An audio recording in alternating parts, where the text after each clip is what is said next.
CM కోసం తెచ్చిన సమోసాలను ఎవరు తిన్నారు? 5 స్టార్ హోటల్ నుండి హిమాచల్ ప్రదేశ్ సీఎం సుఖ్వీందర్ సింగ్ సుక్కు కోసం ఆర్డర్ చేసిన సమోసాలు ఆయన వద్దకు ఎందుకు చేరలేదు? ఈ విషయంలో ఎవరు నిర్లక్ష్యం వహించారు? ఈ ప్రశ్నలనే హిమాచల్ ప్రదేశ్ సిఐడి దర్యాప్తు చేస్తుంది. సీఎం సుక్కుకు సమోసాలు ఎందుకు అందలేదన్న విషయంలో సిఐడి బాస్ ఆదేశాలు జారీ చేశారు.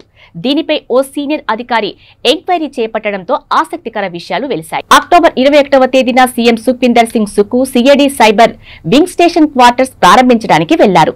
సీఎం కోసం సమోసాలు, కేకులు తెప్పించాలని ఓ ఐజీ ర్యాంక్ అధికారి ఎస్ఐకి చెప్పారు.